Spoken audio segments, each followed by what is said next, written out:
So, ladies and gentlemen, welcome to our podcast again. This is Off Point at 30, and where we discuss our sad, pathetic little lives.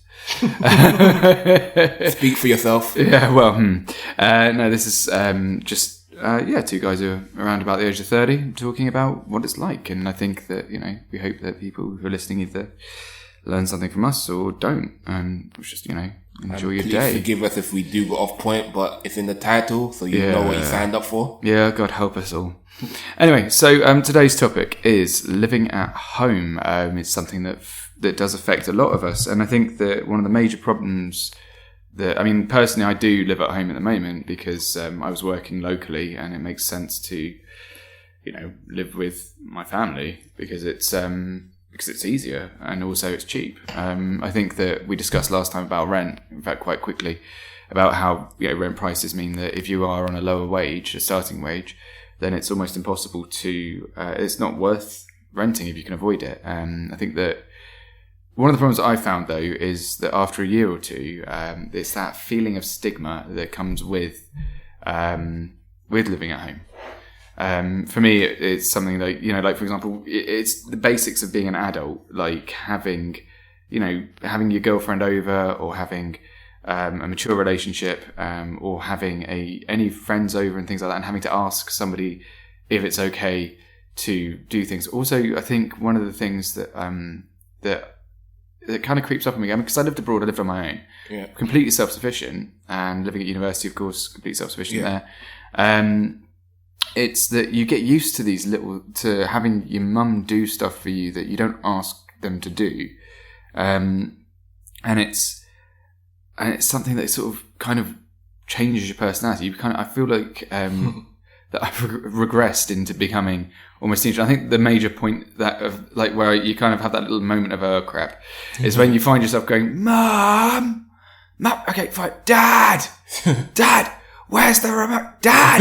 And it's like, it doesn't matter how old you are, you will always talk to them. And I think that also parents always see you as being quite young as well. They always see the child. But yeah, you're always going to be your mum's baby. Yeah. And, you're always going to be your dad's son. No matter how old you are. Yeah, exactly. I think for me, it was a bit different. I honestly moved out in January, actually, so not long. Yeah. So, yeah, I came back after university at the age of 23.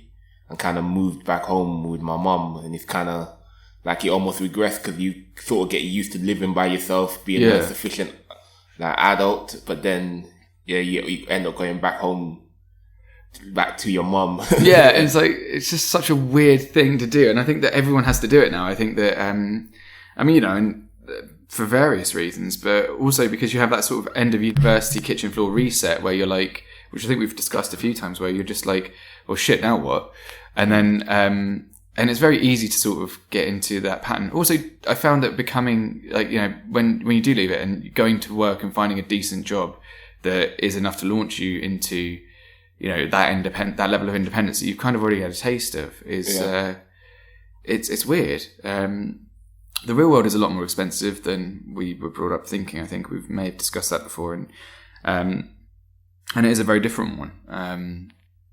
And I mean, for example, I personally never had to pay council tax. It is a motherfucker.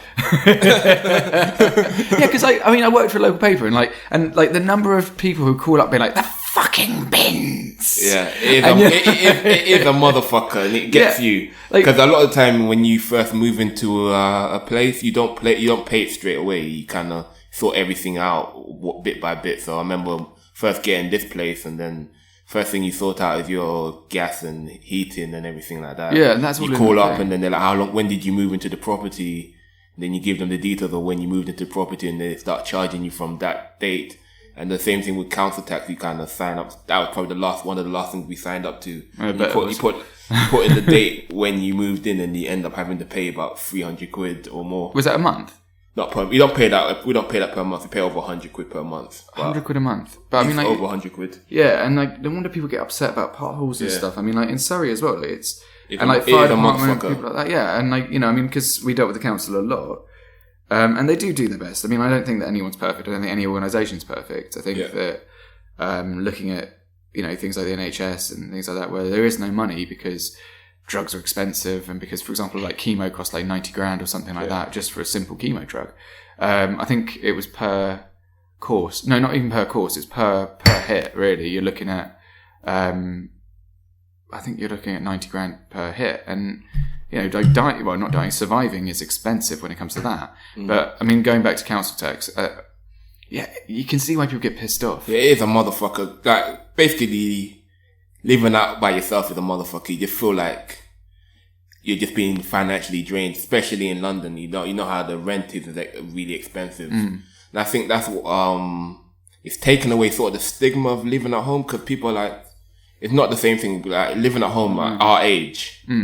You're slightly older than me a few months, but like living at home at our age, you'd be almost seen in the past as a loser. Like, what's wrong with you? I think that's living into your 30s. With you. But I don't think that's the case anymore. It's almost like a movie stereotype of like sort of like, oh, he's 32, lives at home with his mum in the basement. Yeah, exactly. And I'm like, actually, it's actually like I have my like own space. Yeah. I don't. Mum and Dad were nice enough to go and build to have like an extension, because they kind of figured out early when we were about 18. But I think in 2019 London, I think that stigma is not the same. I know loads of people still living at home in their 30s.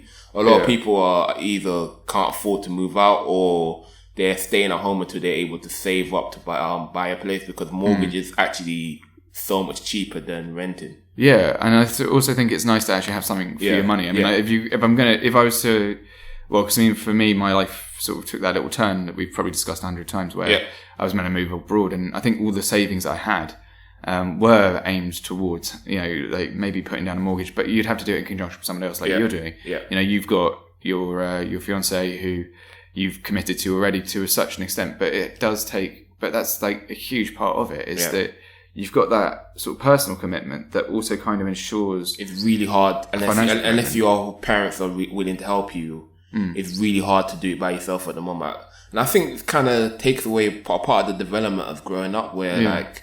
It's sort of like you have stunted growth, because it used to be that you get to a certain age after uni or after school or college. I was talking about this with my mum. She said that she bought her first house aged 24. Yeah. And it was this little we were looking at it because I was making this point to her earlier, and which, and that's the other thing as well, is that you still tell your mum. I don't know. I mean, I'm a bit of a mama's boy, but I still tell my mum, because we've always like.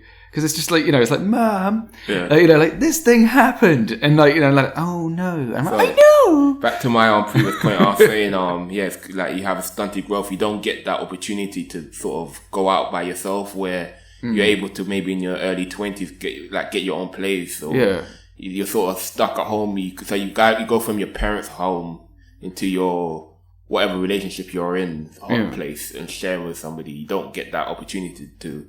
I'm going to get my own flat for a little while and live by myself for a little while, kind of. Like learn. Or you can you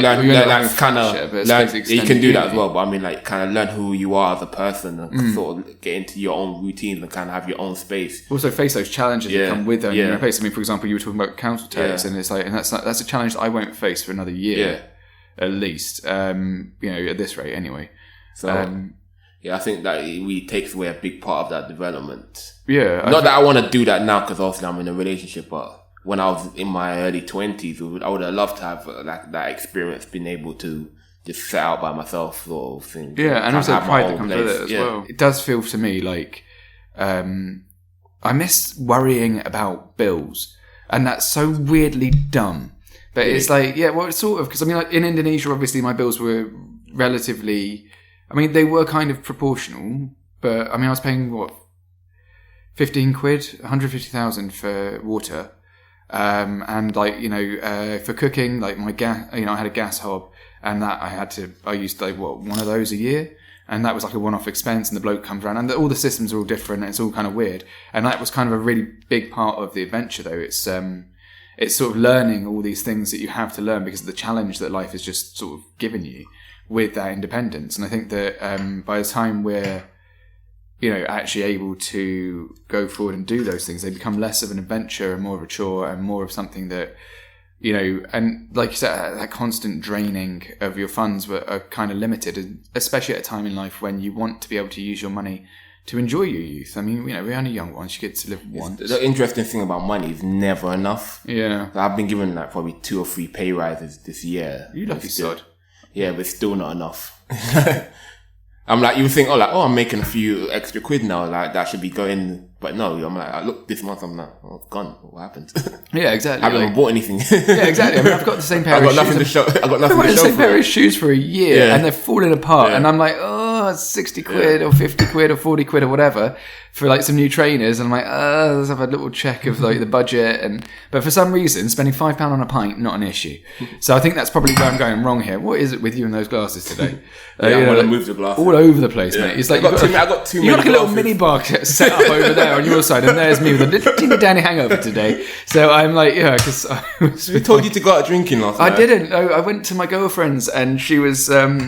She's fantastic, but she was like, "Darling, come to me." And like, I finished work. At my bar at like 6 or 7 o'clock, and so I went down to see her, and it's quite far. It's about an hour and a half away. Yeah. So by the time I get to her, it's like 9:30, 10 o'clock, and we were going to go out for a drink or whatever. But again, I mean, like, it's cheaper and just as nice to stay in. Yeah. Because I don't get to see her that often. It's it's just kind of nice to sort of have that sort of privacy. But again, with the flat, she's got her own flat because she's an extremely, very, very. How long has she been living by herself?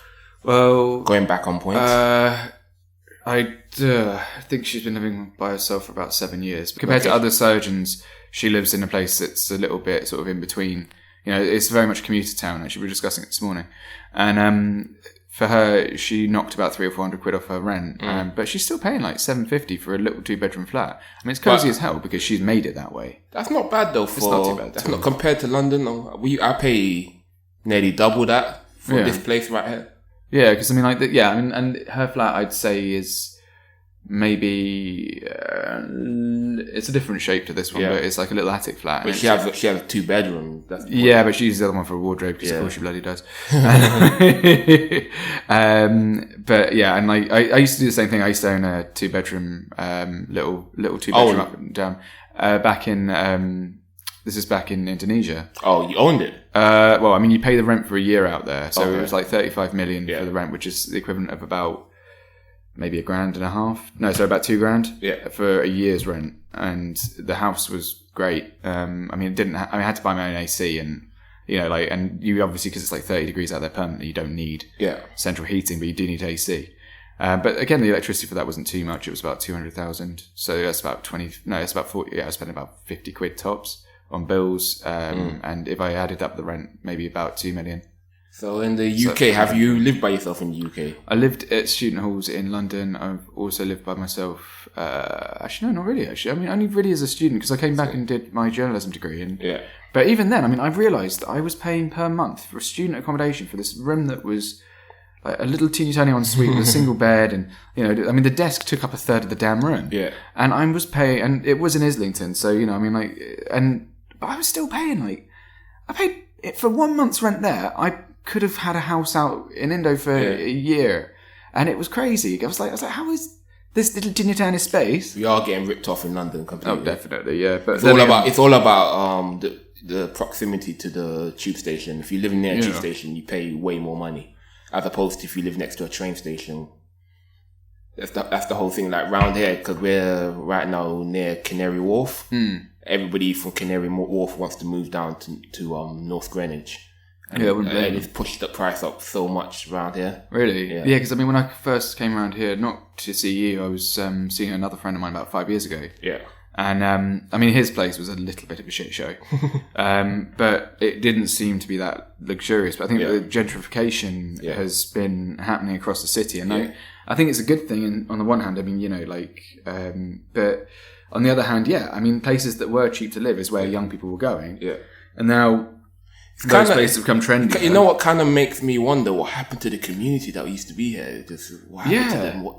Where did they move to? It's weird. It's like where's you going? He knocked down a place where there was a community of people. There was obviously must have been a community of people. You've knocked it down. I mean, now there's a completely brand new place where everybody's all like. I think they do. I think often these building companies do offer like properties, but at a discounted rate or something like that, or they will buy the land off the person. I was thinking. I went to my mum's area the other day. She lives in Kennington. And I just looked around, and I'm like, she lives in this big tower block in between like 2 new builds. Yeah. And there's like these 3 tower blocks that's been up since probably the 70s or 80s. Oh, yeah, and her block is right in the middle of these new builds that just came up last year. Right. I'm just looking around, new building, and then there's just my mom's tower block, which they did the cladding on to make it look all fancy.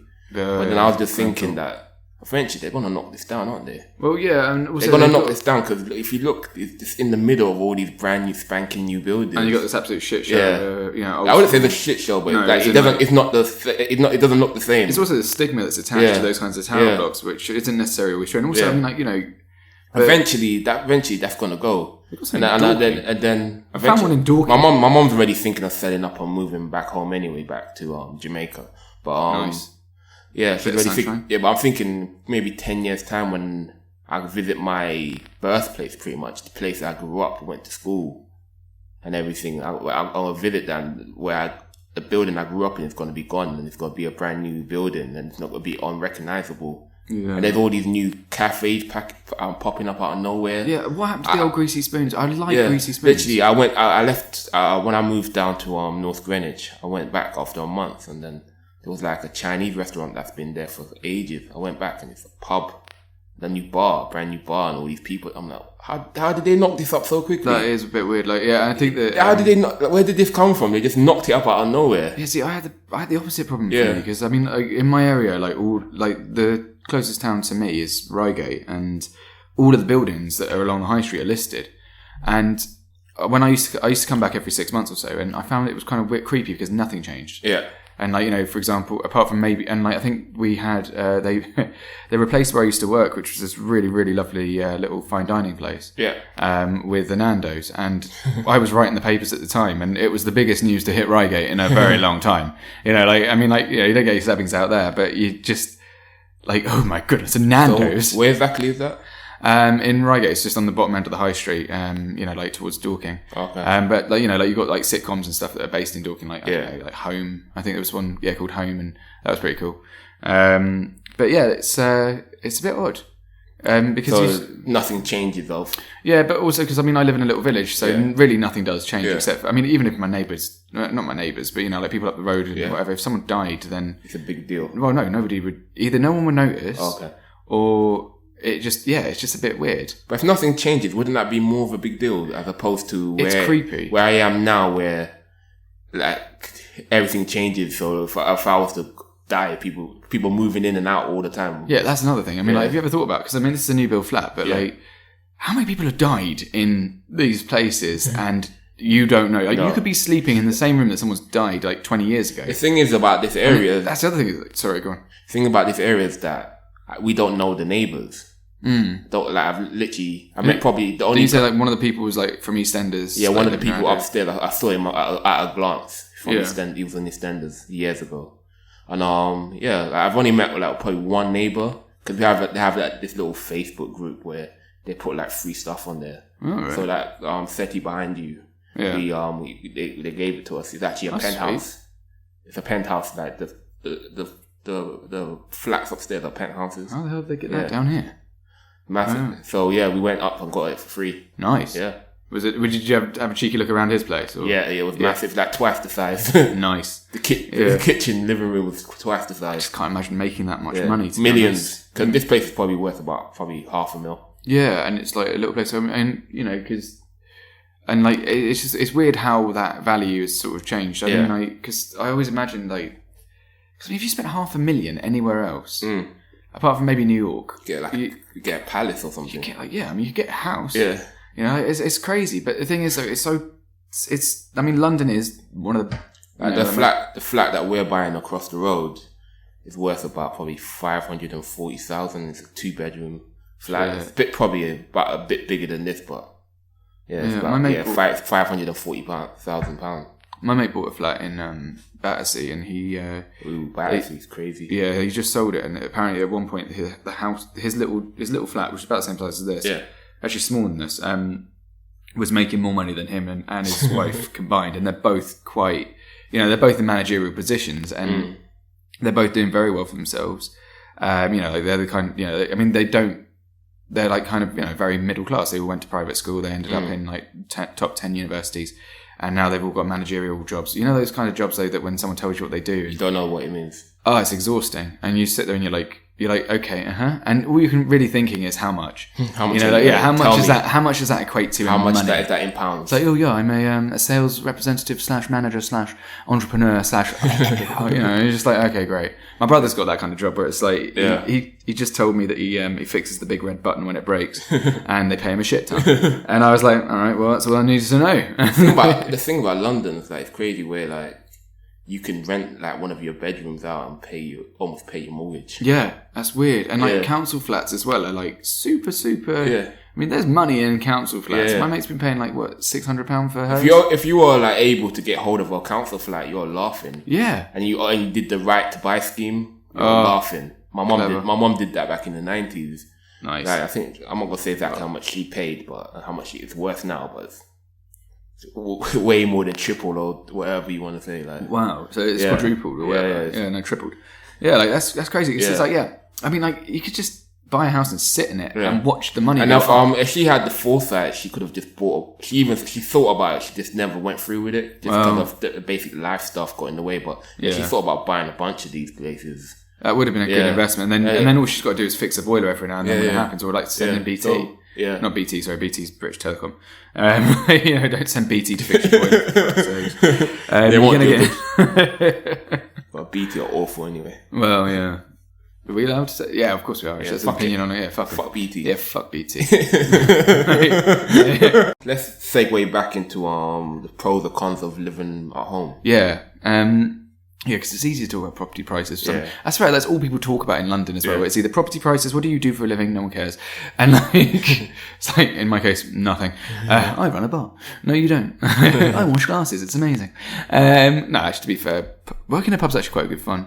I can imagine. I like it. It's a nice sociable thing. Anyway, what we're trying to talk about? Pros or cons of living at home. Yeah, I mean, I think that. Like, because my motorbike's quite loud, so it's weird, like, coming home at the end of a shift and then being, like, having to sneak in. I mean, obviously, I can't do it anymore, which is a huge pain in the ass, because I used to be able to sort of sneak in, but now it's like... And if I haven't woken mum up, like, I am like... And then the dog will go off as soon as I'm there, and it's like, oh, no. And, like, although having a dog, the family dog, is quite useful, because it gets you out of the house a bit, and she's a good dog. But again, I say like the pro for me, like that I was living at home is, for me, I was a self-sufficient person anyway, so I did my own shopping and stuff like that. I did my own laundry. My mom's a Jamaican mother, so she cut me off from the age of like 15, 16. You're 14 now, boy. Now go and make a living. I can't work legally. I remember one day when it came to doing the laundry, it was just like probably Sunday or something, and I'm like, Mom, you haven't washed my uniform. Yeah, I'm not doing this anymore. Fair play. And I was like, what? And lucky enough, I probably had like a shirt like left over. I think I had like 6 shirts, and I changed my shirts every day. And I had like 1 left over. She could have warned you a little bit. It's something like, Sunday night, I had to happy birthday. Here's your laundry to you. So Sunday night, I had to like learn how to use the washing machine and put my school uniform to wash. At what point did she even teach you how to cook? You just sit there like trying to make. Oh, she did. All right. Well, fair play. Because my brother didn't know how to fry an egg. Bless him. Like, I mean, he's brilliant. So like by the time I met you guys in uni, I was ready for this. I pretty much took care of myself. I cooked my own meals. I washed my own clothes, made my own bed. Yeah. Like, I know for like a lot of you guys, it was your first time doing it. I mean, I wouldn't say it was my first time. Not you particularly, but other people. A lot of people when they go to uni, it's their first time. You're 18, and I think that's kind of becoming of age. Yeah. Didn't we have like a friend that burnt rice by not putting any water in it or pasta? One of those two. No, there was this girl who put allegedly put tins in the freezer because she thought that's how you keep them. And but I think but that's kind of funny. I think that when it's again, it goes back to what we were saying before about when you get that extra responsibilities and like having to figure it all out. And I think that a lot of stuff that people just don't even think you're dumb enough to not know, and you are, and you're just like sitting there like, it's like, why won't the tap stop? No, okay, that's a really dumb example, but it's just like, or like when the power goes out, that's a fucker. But so at uni it's quite fun though, because you've got like everybody there who's like, it's like, lads, we're fucked. So for me, like the one thing I do like what's noticeable about not living at home at the moment is that I have to pay for toilet paper, toothpaste, detergent, washing up liquid. Although I was looking after myself in terms of what I ate and doing my own chores for myself, but so little things like that does add up on your bill. It does, and I never really had to worry about it. Like it was just an endless supply of toilet paper. There was always just. It's weird how that works, isn't it? Yeah, and like at home. In Indonesia we had this little bum hose, and I tell you what, if there was ever something we needed to import, it's amazing. It's like okay, so it's like basically. So I'll break that down.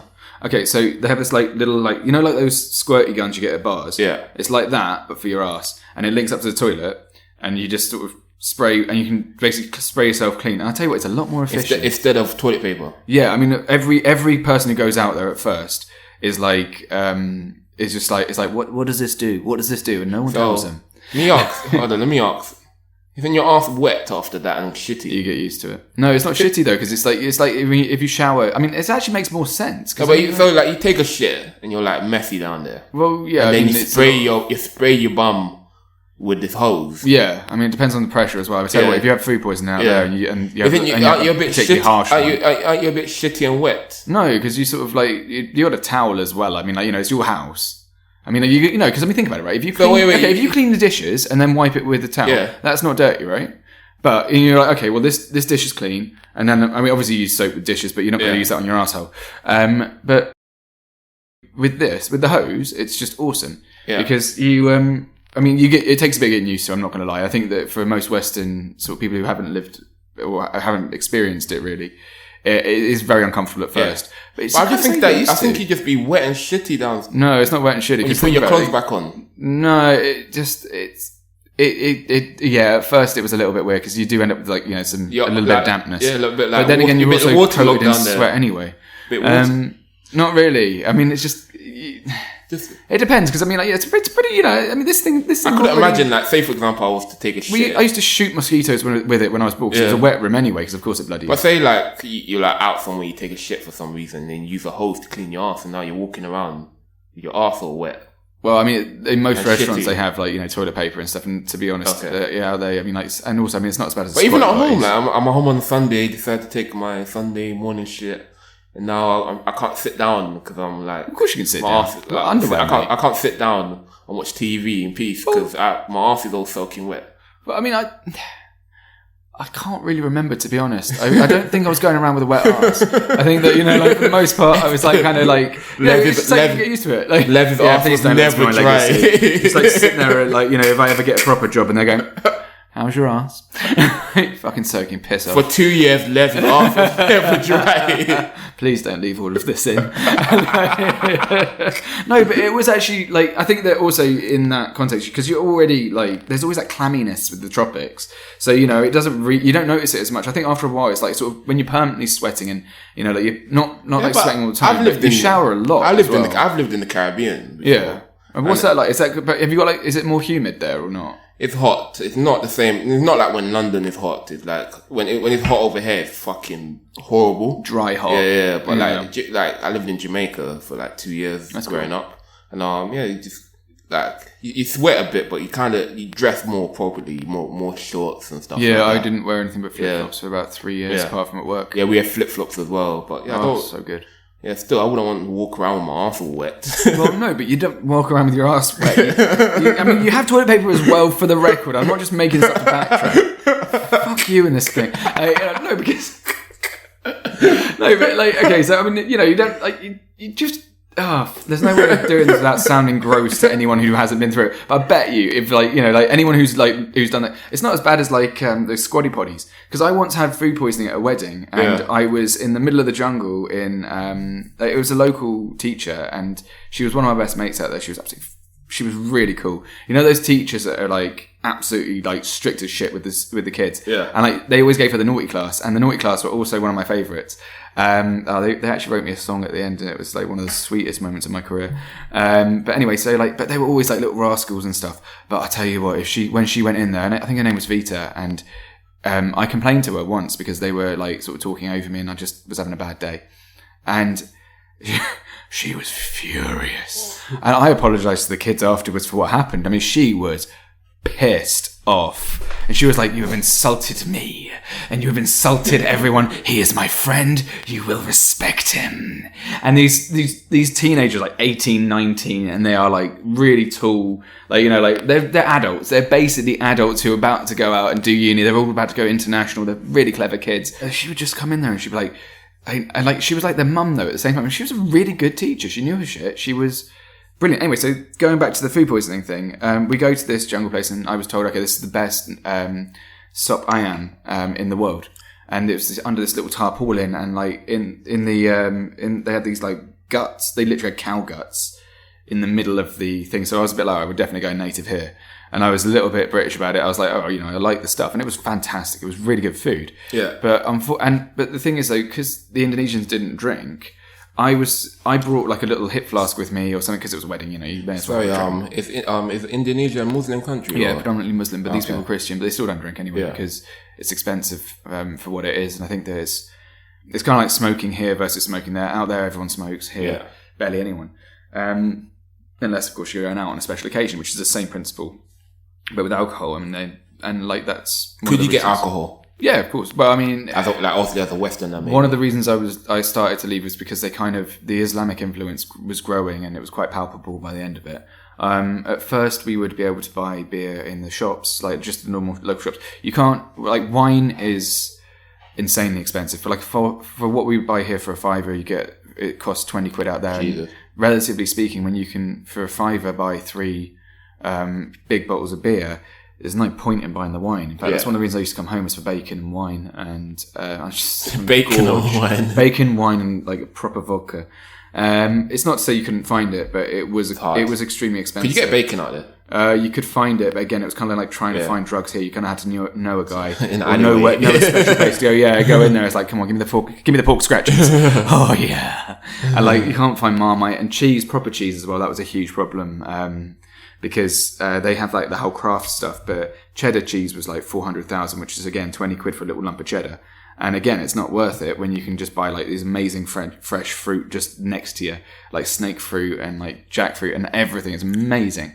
But it's just that change, and I think that's something I do miss as well when I was from coming back to London. Is you do have a lot of culture in London, and it's all very different, but once you've lived abroad and you're coming back, it's a huge drastic thing of having to work everything out in a language you don't speak, and having all those challenges and all that kind of fun of it to after living abroad, what do you think about being like British? Do you think like how's it perceived abroad? I was very proud of being British. I think that there's that.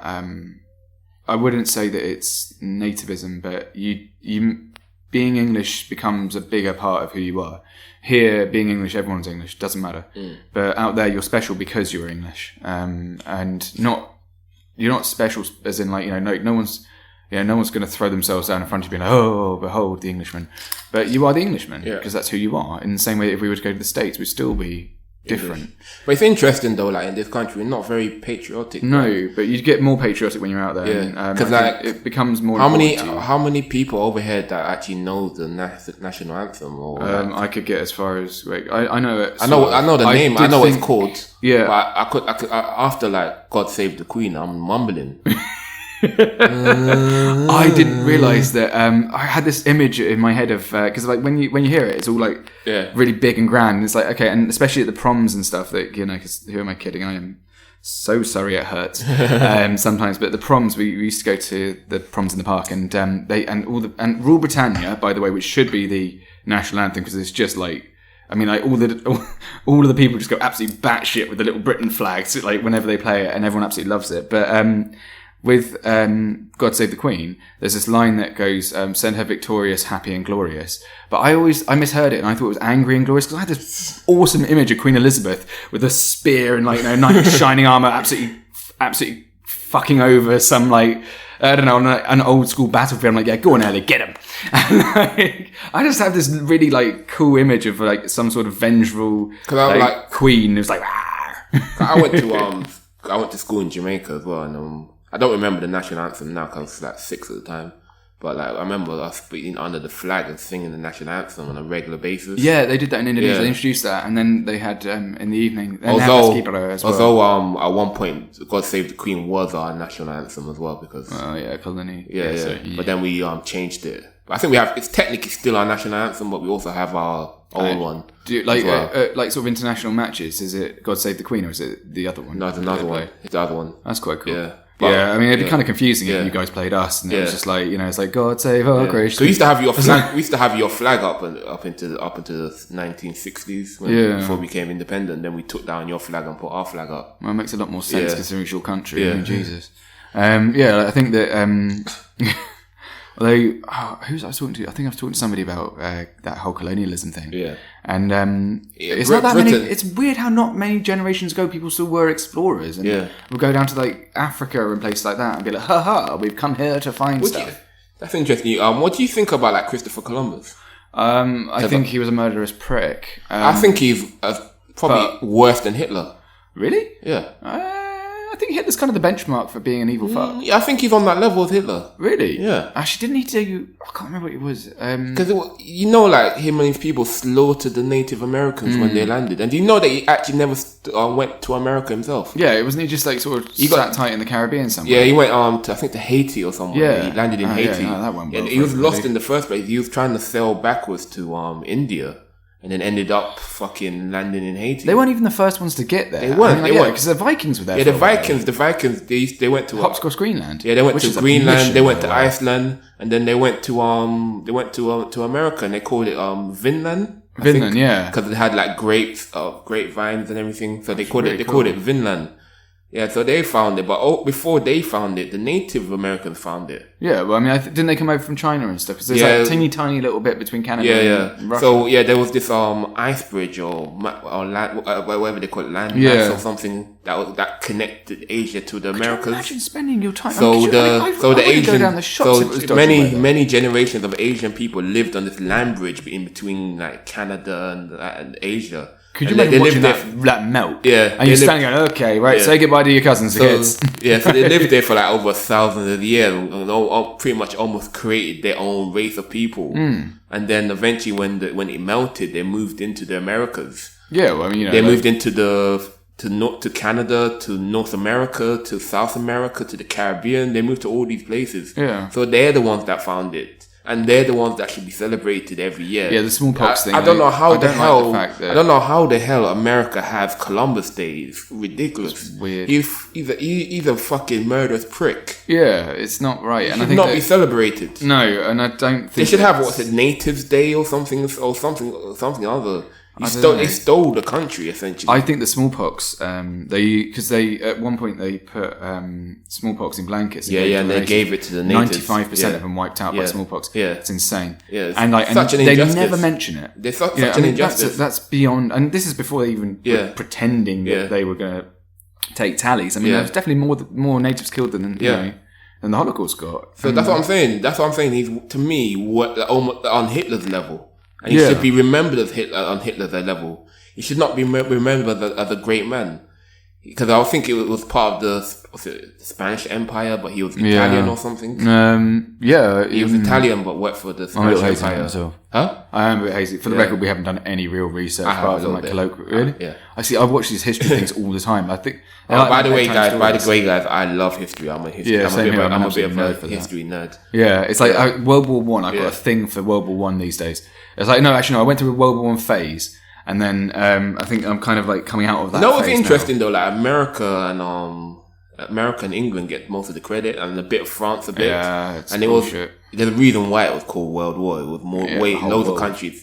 I feel like Jamaicans, we was there. Like loads of different countries were there. Also, I don't like the fact that we don't get that point. Huh? It's like the amount of racism that was like sort of. Have you watched the film called Mudbound? Mudbound. Yeah. Is that? I'm going to guess that's to do with the trenches and how like. No. It's not even to do with that. It's to do with like Mississippi, America, and like the racism going on over there.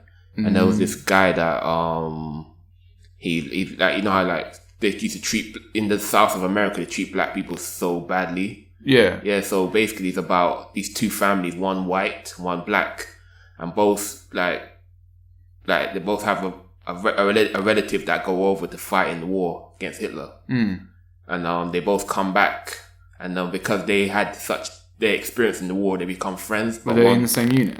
No, they're different units, but they both went to war, and they both know what it feels like, so they're both able to become friends. Would that be World War II or World War One? I think World War II, because they said Hitler. Oh, of course, no, sorry. So, so they become friends because of that, but it's still a racist time, and he comes back and like in his new army uniform and everything, comes back to his hometown, and then as soon as he walks into a store, they're like, "Boy, go out the back way, boy. You think you are coming through the front way with us whites? Go through the back way, boy." I don't understand how that was still around. And he's like, they're like, "Look, a jig in the uniform," and they're like, "Is go in jig the back, like sort of like jigaboo?"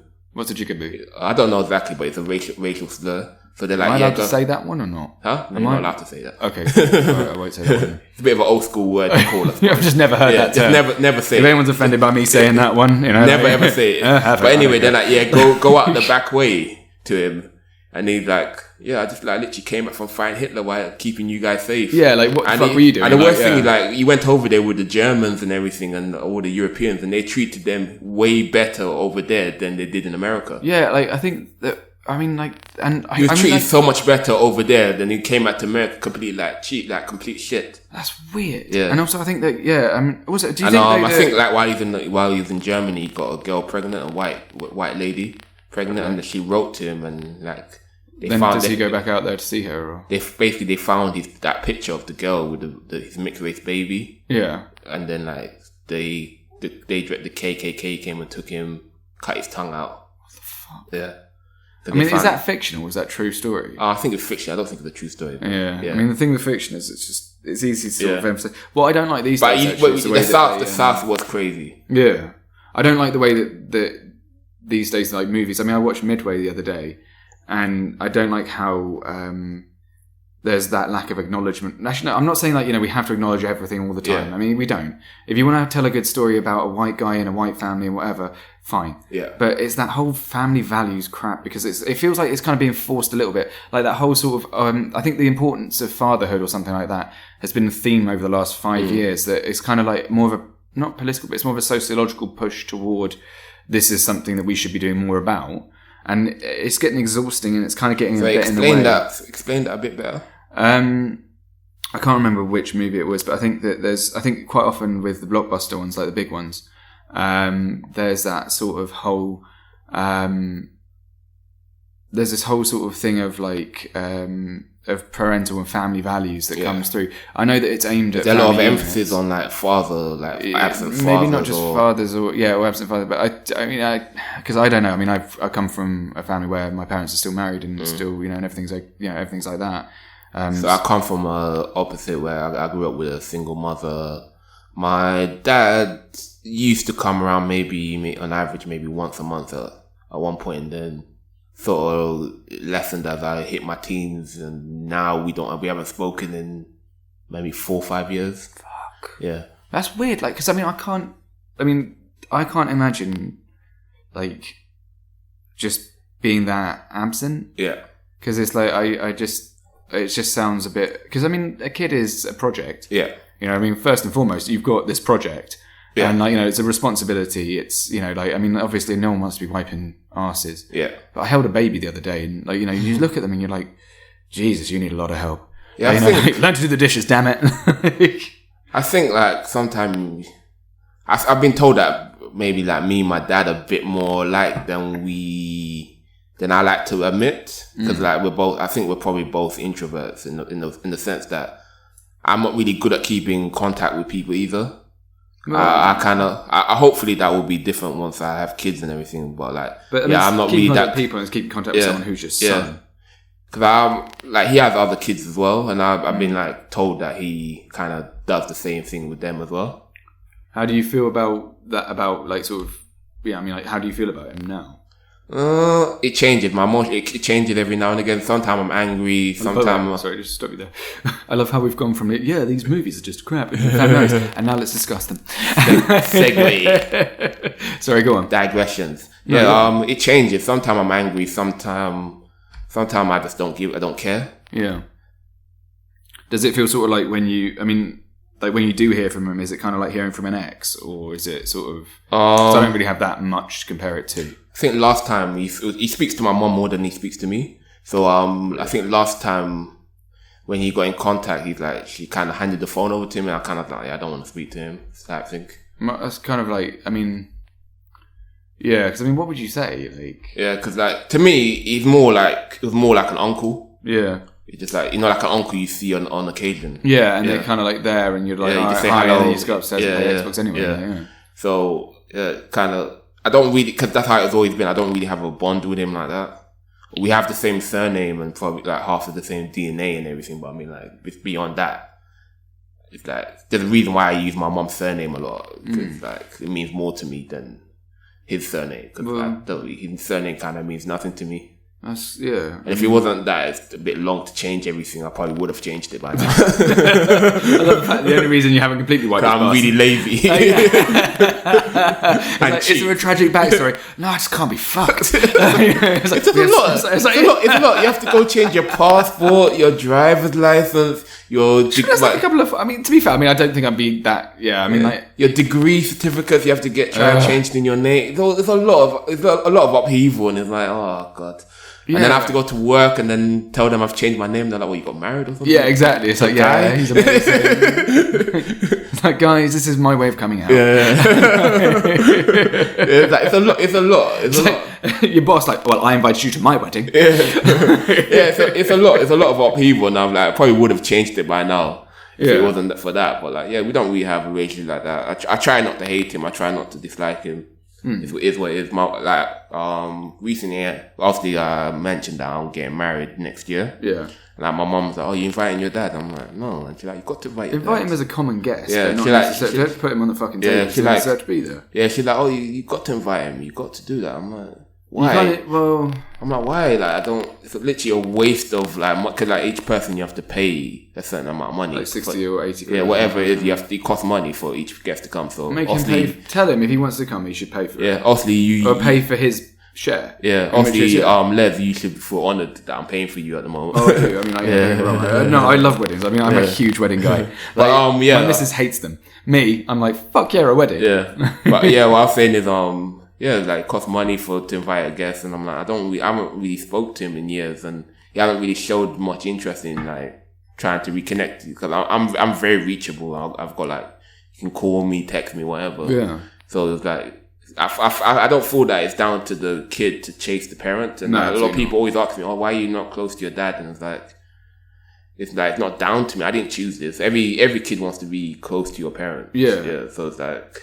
But the thing is, I mean, I think that with parents, one of the things is like sort of the relationships, particularly I think with dads as well, is that it can be quite almost awkward sometimes to be, because you're both blokes and you're both sort of concerned with the way that the other one sees you. Do you think that your relationships with other men has been affected by your relationship with your dad, or lack thereof? I don't know, to be honest. I don't really know.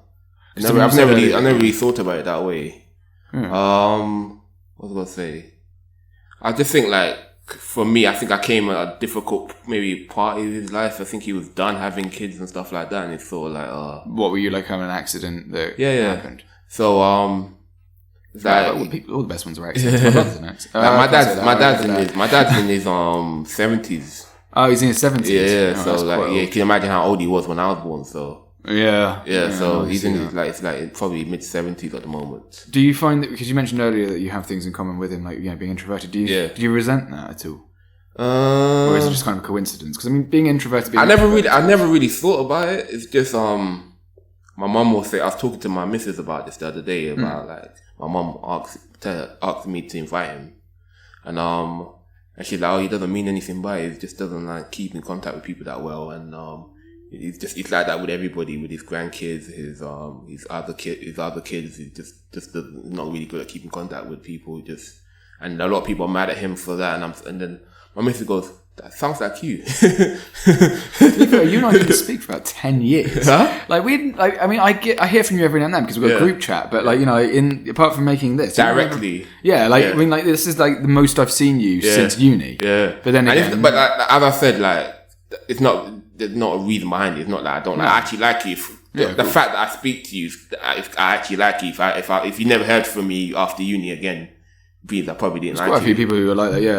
And I probably didn't like you or whatever, but the fact that I've actually hung out with you outside of uni when I don't have to hang out with you, it means I actually like you. I mean, uni, you just needed someone. Yeah, but I mean, let's talk about that. I mean, like, I feel like in situation life puts you like you become situational friends. Yeah, so you get like people with proximity, like because I mean, like work or whatever. You like, you both work in the same place, or you both go to the same school. So that's the reason why you hang out. But once you remove that common denominator, you no longer need to talk to each other. I find that you have to make a lot more effort in those situations. I think that's why like these WhatsApp groups that people get to be in. Like, I think that's actually really good because I think that like a lot of the people who I see day to day. I mean, like for example, Monday, I did lunch with 2 friends of mine from swimming who I've known since I was 8. One of whom is, one of my best friends. Well, no, they're both 2 of my I would say I put them right up there, the 2 of them. And it was nice to get together, but we haven't seen each other for 15 years, some of us. One of us I hadn't seen for 15 years. But then again, do you find that with your work friends, because you mentioned that, would you say that there are people from your work that you would consider to actually be a proper friend? So far I've had how many jobs now? 5, 6 jobs. I consider probably one person my friend. Yeah. Where I've got that, like, I message them on a regular basis. We haven't worked together since probably 3-4 years. And I still message them. So I consider one of them my friend. But I got like a WhatsApp chat with a group of them. But I consider like that person an actual friend. And there's another one as well. Actually, probably 2 people I consider friends. Yeah, and the rest of them are just colleagues. I wouldn't really. Do you find that are they sort of a similar age range to you, or did they start at the same time as you? But at the same time, similar age range, just like-minded. Do you still keep tabs on other people from your old work, like on Facebook and stuff, or not? I have a few people from my old job on Facebook, but mostly on LinkedIn. Yeah. I hate LinkedIn myself. I think it's a bit.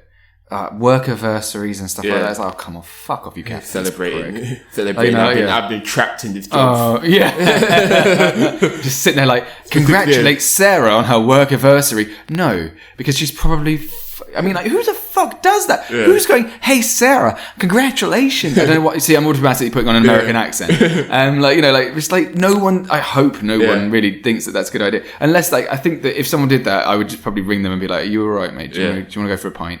Because it sounds a bit like a cry for help. So I was saying with me, like, I never really mean nothing by it. Most of the time when I don't, like, keep in contact with people, it just feels sometimes it just feels a bit awkward and a bit weird. So just... You can't force it. That's the problem. I think that when I never, most time I don't mean anything by it. It's just, sometimes I don't even like going out like that. So sometimes people come to London all the time and like, oh, Marlon, you around? Yeah. Do you want to hang out? And a lot of time I'm like, I don't really want to do it. It's not that I don't like you or just... I don't really feel like hanging out. Yeah, it's Thursday. Yeah. Fuck off. Yeah. So that's what my mum was saying. Like, he's like that, and I'm like, he doesn't mean anything by it. And it's like sort of like me. Like, I don't mean anything by it. But I don't naturally. If he came to you and said like, look, and actually asked to talk about it, and I bought you a drink, and then wanted to talk about how he feels as himself, being an introvert, and then had that in common with you, would you have the patience for that? I don't know, to be honest. I don't know how I feel if he got in contact. I don't know. Maybe at first I'd be like, no, I've kind of got by this far. Yeah. So like, I don't know. I don't actually. So is it almost sort of like a fuck you to him that like you have all these responsibilities, you have this good life, I would say.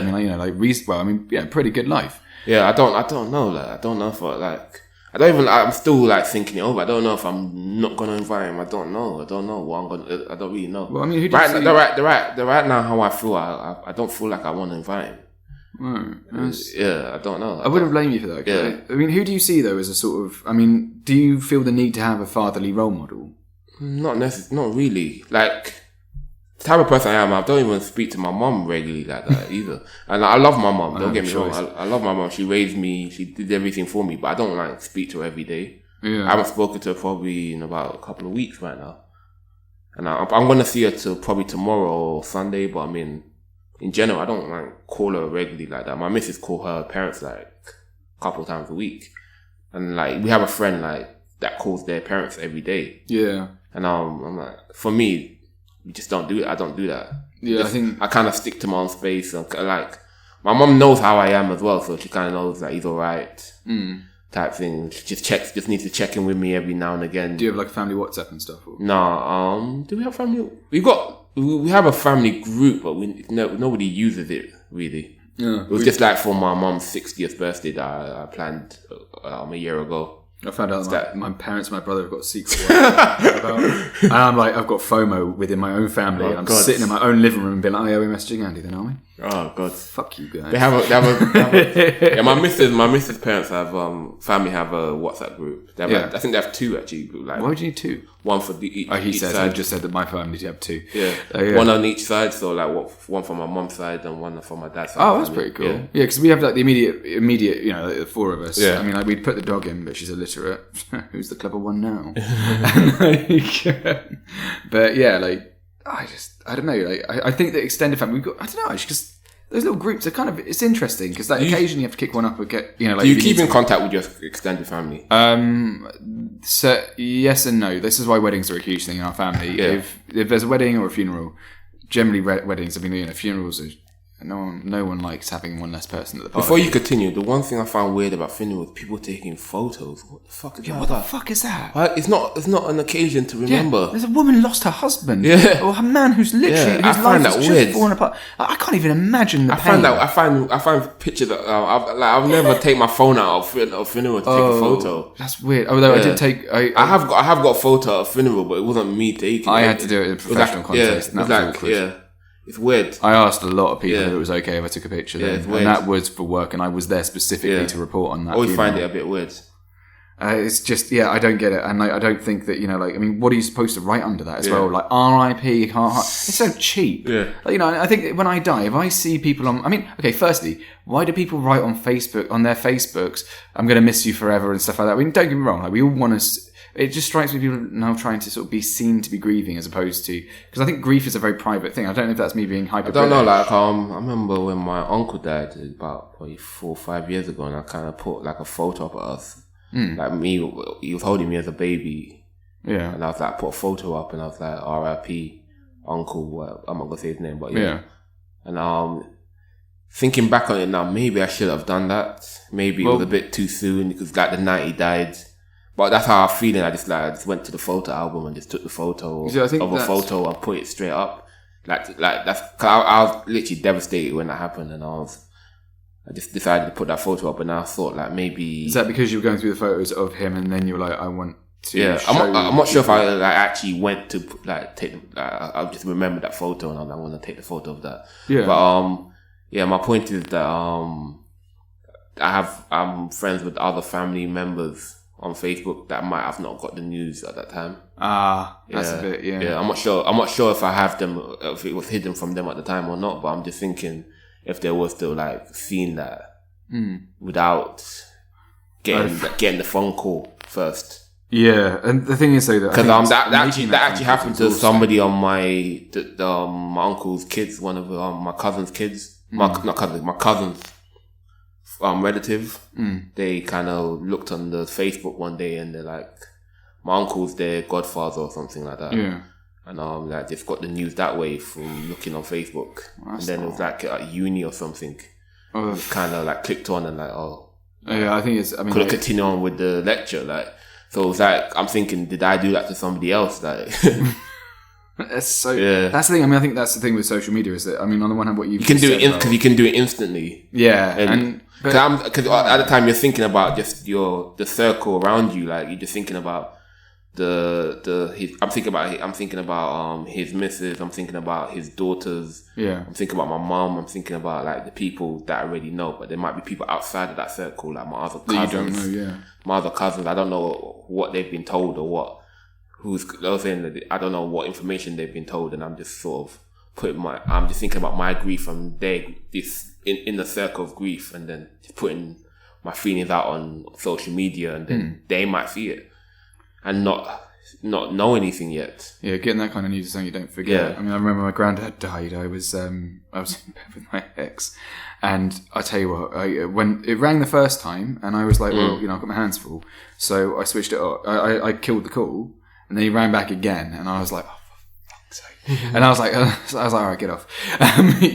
Yes. And he's like, your nan's died. Oh no! And I was like, oh, close. I wouldn't say that she was as close. I wasn't as close to my granny as I was with my other nan, and my other nan was quite a big blow. One that takes, because I think that there's a problem with the British stiff upper lip when it comes to grief. Is that, and I think death in particular is something that we don't talk about enough.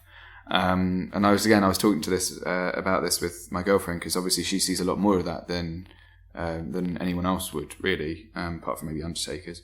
But are you able to say what kind of doctor she is? No, it's best if I sort of avoid as many details as possible, because but she does deal with a lot of cancers, right. And she saves a lot of lives, and that's something I really do respect about her. I mean, like, it's a cliche, but I mean, it doesn't have to put my working day into perspective. So, what did you do today? Oh, I had about 15 patients, and I saved lives. Yeah, exactly. It's like, I only saved about 4 weeks, and then she calls me, says that my life's a bit dramatic, and I'm like, well, like perspective. But anyway, so yeah, it's something that I think people need to talk more about, because it's something that's so taboo. But also, I think that grief is a weird thing, because like what you did was that you sort of put something. I would personally never do that, because I just find it to be a bit too private. But also because it's. But I'm actually, to be honest, I'm actually surprised I actually did that, because I'm really a private person. Because a lot of stuff that happened in my life, people don't know. Yeah, it's just like I just kind of deal with it, and I try to keep everything private, even down to my relationships and everything. Because like even when I put that online, I was with my missus for over 6 months before. Oh yeah, I told anybody anything about my one, and I think that as you get older, I try to keep everything private. I don't put everything that we do online. Yeah, because I've got like about 1,000 followers from all my students and stuff, and the reason I picked up Instagram was because my students kept trying to add me on Facebook, and out there it's a bit different. So kept trying to add me on Facebook. I'm like, well, no, I'm not going to let you guys see that. But they wouldn't, if they didn't stop doing that. So I just started taking pictures of what I was doing as a, and made sure they're all appropriate, could moderate them, and basically built it for them. Yeah. But over 3 years, I had like loads of followers. I've got like lots of posts and stuff, but it's nowadays, like, I haven't posted anything for about 3-4 months now. Yeah. And I don't know if that's because I'm. I think it might just be an age thing. It's just that also I just don't feel a bit awkward about it, because, for example, I know that if for example I was to going on social media, I find increasingly depressing, and for some reason as well. And this is unrelated, but do you find like grocery shopping, difficult? No. In what sense? I don't know if it's the way my brain works, but like recently I've been. Actually, not recently. In the last 10 years, I've developed this sort of thing about when I'm grocery shopping on my own, I get really depressed. I just suddenly get this sort of like complete crestfallen feeling of, like, I don't know why. I think it's maybe the fact that, you're literally seeing how much life costs. Or like, over the cost of lemons, for fuck's sake. I mean, it's something stupid like that. It's like 50p for some lemons. I'm like, I find it depressing. And it's like, I'm stood in like these amazing sort of, like we used to go to these Carrefours, and even now, like, and like, there's always something interesting. I love cooking. I love all the things that come of it, and I like eating, and I like being fed, feeding myself and being fed, and creativity behind it. But for some reason, going around and picking up vegetables and I have control over my diet, and I like that independence. I like that control. Yeah. Because I know what I want. I know and it's actually quite a good thing to do. And it's part of being, it's part of that whole adult thing. I just get really anxious and depressed doing it. Really? I don't get it. I've been trying to figure it out, but because you forget about it afterwards, because you're like, oh, I've got all this stuff I've got to put in the fridge now, and but I think living in London was one of the things was that. So have you ever lived with a girlfriend? I've had girlfriends live. Yeah, the first one in at uni, she and I lived together. Did you guys go shopping together? Yeah, of course. But quite often, Did you feel depressed? No, I don't. And if I'm shopping with someone else, it's fun. Just by yourself, you feel? Yeah, I suddenly feel quite self-conscious, quite lonely, and I think that. And even if I've just nipped down to the supermarket, let's say, because my ex-girlfriend was living in Oxford, and when we were, and sometimes she would be at work and I'd have my random day off, because as a journalist, at the company I worked at, we had a random day off. So I'd take that day, ride over to Oxford, and then so in time for her to finish work. And by the time she finished work, I'd have made her dinner and got some flowers and stuff like that. Cause you describe yourself as a serial monogamist. Yeah. Do you think that plays a part in it? I think because there's what's the longest time since the first one? What's the longest time you've been single?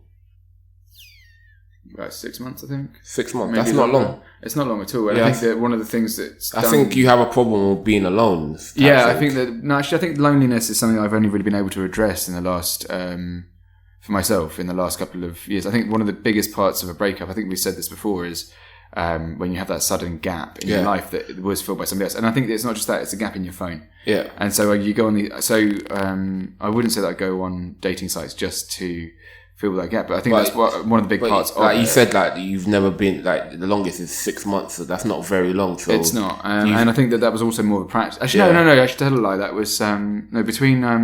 Could you imagine being single for like 2 years? No, that was a year and a half-ish, but that was on and off.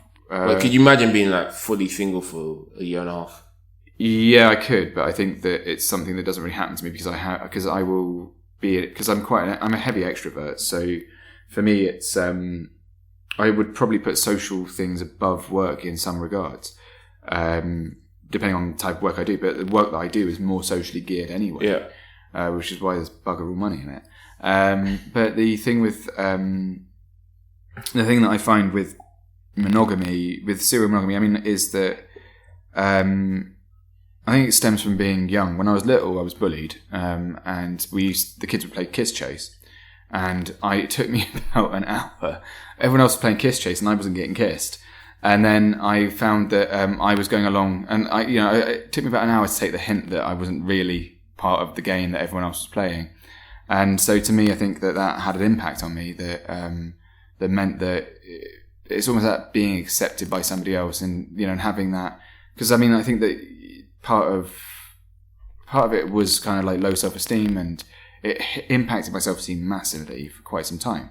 So when you find somebody who thinks the sun shines out of your ass, it's a huge boost. And it's not to say that I need somebody else to tell me I'm pretty, but but it is nice when they do, and I think it means a lot more to me because for example, if my girlfriend's upset with me because I've done something stupid or said something stupid, it will impact me very heavily, and it will completely consume my day, which is fucking dumb. I mean, I've got other things to be proud of, and I've got a lot going for me, and I'm not an asshole. At least I hope not, anyway. But then again, that's against effective. Being in a relationship, do you think that's like a defining trait about yourself? I think that I put a lot of importance on romantic relationships. You ever played the field or just? Yeah, a little bit. I mean, I wasn't particularly bad at being single either. Because I mean, when I first started at uni, for example, I was single for about 6 weeks, and that's not long. Well, yeah, but then who latched on. But I think that one of the things that meant that I ended up in that relationship that wasn't healthy was a crippling fear of being alone. I also get a really bad fear of missing out. In the time I've known you, the nearly 10 years, I don't remember you ever being really single les. No, because I think it takes me about a year to get over somebody. I mean, like in fact, I think almost to the day. Because like last time I saw you. It would have been September. Before we went to Prague. Yeah. It was probably would have been London. Yeah, London, when you came to my workplace where we have a bar. And you was with your ex then at the time. Was that the when you came to my workplace? Okay, yeah. We went out for drinks at one of the bars. Yeah, no. Did I bring her along or not? No, you didn't bring her along, but you was with her at the time. Yeah, and then like a year later, went to Prague, and then I think you just met your current partner. Yeah, I had. Or at least I think we were just messaging each other at that point. Yeah. I remember you mentioned her, and then we reconnected a few weeks ago to do this podcast, and then you're fully in a relationship with her. I think I move very rapidly with relationships. I think that's one of the things. I found that very interesting because you didn't actually tell me about this. Actually, you just mentioned her name a few times. Yeah. And I was just like, we can't do this. So I was like, you said her name. I'm like, who the fuck is this? Yeah, exactly. Well, sometimes I was like, who the fuck even my mum's like, what? Who are you bloody introducing me to now? Yeah.